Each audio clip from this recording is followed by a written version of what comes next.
Chad Brendel, Bearcat Journal. Marcus Freeman, defensive coordinator, linebackers coach. How have the first 5 days gone defensively? What are you seeing? What do you like? It's been good. You know, I think we've had a head start because of the way the seniors took the team in the summer. They prepared their tails off, and they were able to have their player-led practice without us being there. So it gave us a chance to be at a certain level that we wouldn't have been if we would have had that. So we start off at a good level. Now we just got to continue to improve every day. It's a real interesting roster for you because at the top you've got guys that have got a lot of experience and played a lot of football. Behind them you got a lot of talent, but not a lot of experience. How do you get one up to speed with the other?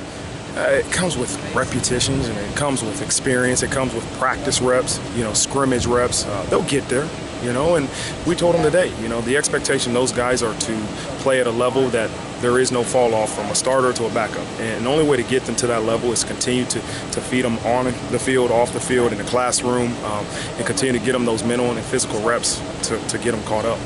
Linebacker.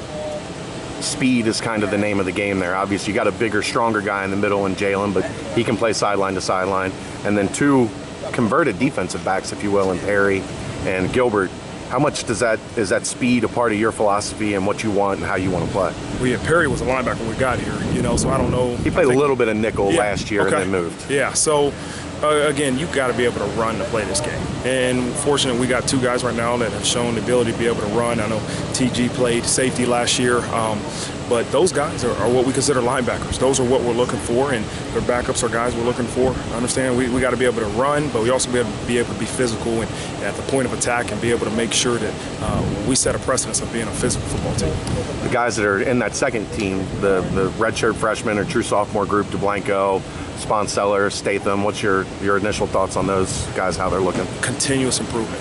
You know, those guys have gotten to a level that they weren't at in the spring for sure. And, you know, those guys are getting better. They're doing a better job of following leadership, of watching the guys in front of them. And their game has improved from the spring till now. But they have a lot of work to do. And, again, they're lacking that game experience that we've talked about that only comes with being on the field in the game. And then you get to the young bunch.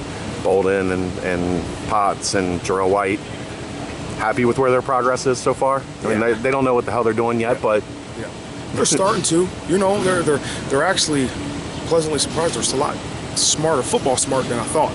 You know, they're able to understand what exactly we're trying to do conceptually, and they're improving every day. You know, we're getting those guys more reps. You know, more individual attention, and again, they'll be there. You know, I know they want to be the starters right now, but it's a growing experience that, you know, you go from being the guy in high school, 5-star, 4-star recruits, the man of your team, to, hey, I don't know exactly what I'm doing yet. You know, we'll get them caught up. We tell them, hey, as long as you play fast, as long as you give great effort, the rest of it will catch you up.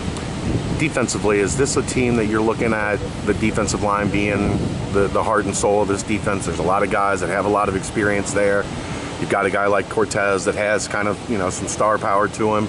Are you looking at that group as we're going to feed off of them and play behind them? That's a program philosophy, is that we're going to be as good of our offense and defensive line. And we've made that known. The head coach has made that known. We let Coach Washington know our D-line is going to, you know, be the forefront of our defense. And they've done a good job. You know, they have to continue to get better as a unit, you know, and that's going to come with being, you know, uncomfortable and being stressed upon from us as coaches, but we'll go as our D-line goes.